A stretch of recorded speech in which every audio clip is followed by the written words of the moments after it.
Volvo's second generation XC90 is a 7-seat luxury SUV that's already given key rivals like Audi's Q7 and the Land Rover Discovery a lot to think about. Safe, efficient, clever, practical and stylish, this car continues to position the Swedish maker as a credibly prestigious automotive brand. Now, this car is better still thanks to the introduction of mild hybrid engine tech. In line with its increasing emphasis on powertrain electrification, Volvo's introduced mild hybrid B5 petrol and diesel variants into the XC90 range. Most buyers will prefer the 235 horsepower diesel unit over the 250 horsepower petrol version, but either way, the drivetrain setup is the same, based around a 48-volt battery, a KERS kinetic energy recovery system, and an ISG integrated starter generator. Every time you brake or take your foot from the throttle, the KERS setup captures surplus energy and stores it as electricity in an extra battery provided in the boot. That additional electricity can be used to boost acceleration, help the stop-start system, or power auxiliary functions. The objective here wasn't to provide Prius-like periods of electric-only driving, but instead make the engine more efficient via smoother transitions between driving, cruising and resting. That's all been aided by revisions to the automatic gearbox and the implementation of the brand's first brake-by-wire system. And it works, especially in terms of running cost efficiency, which is significantly better than you get with obvious rivals. A B5 diesel is capable of a WLTP-rated combined cycle fuel figure of up to 44.1 mpg and an NEDC-rated CO2 return of up to 154 grams per kilometre. All without any need to plug in. Of course, you might want to plug your XC90 in. That's what you'll be regularly doing if you opt for the alternative T8 twin-engine variant we're trying here, with its petrol-electric powertrain and plug-in hybrid usability. Here, a 303 horsepower turbocharged, supercharged petrol engine drives the front wheels, while an 87 horsepower electric motor propels those at the back, powered by a battery pack neatly packaged away in the transmission tunnel. As part of the changes made to this revised XC90 lineup, that lithium-ion battery is now slightly larger than before, hence a useful boost in this T8 model's operating range from 22 to 29 miles, though charging times are slightly longer too. Otherwise, things are much as before. The brand continues to offer a minority interest, non-electrified 310 horsepower T6 petrol model. And as before, across the range there's the option of an active 4C chassis package, which gives you 4-corner adaptive dampers and electronic air suspension.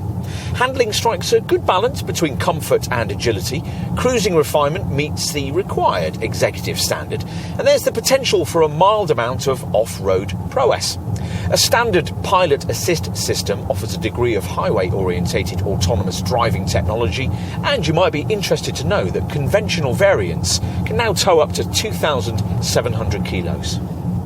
No significant changes have been made to the look of this second-generation XC90. None were really necessary, thanks to styling that designer Anders Gunnarsson describes as timeless, which is important given the long production life planned for this Mark II model.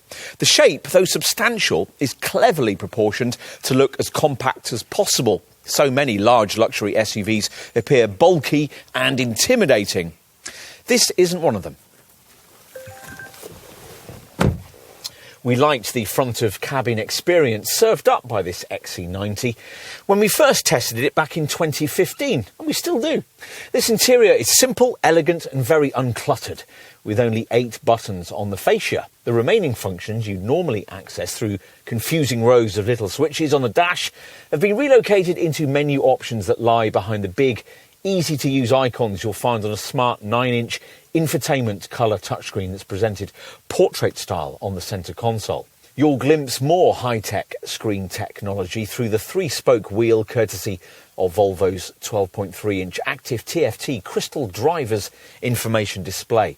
Otherwise, though, this cabin's an aesthetic triumph, immaculately made and full of premium touches like this diamond-cut start-stop control switch and the slatted cover for this centre dash compartment. As for the boot space on offer, well, that's fallen slightly with the introduction of the mild hybrid powertrain, but it's still very class competitive. Inevitably, capacity is going to be a little restricted with all 7 seats in place, though even in this configuration, you still get 302 litres of luggage space.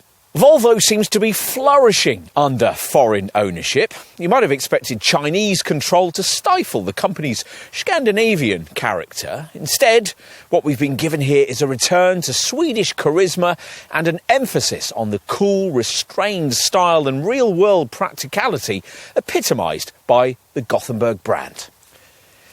Of course, this Volvo's not perfect. There are still sharper handling choices and more capable off-roaders in this sector. In balancing its own blend of virtues, though, this XC90 sets its own class standard and in doing so establishes a family benchmark amongst luxury SUVs that rivals struggle to match. Company founders Assar Gabrielsen and Gustav Larsson would have liked this car. More importantly, though, if you're shopping in this segment, we think you will too.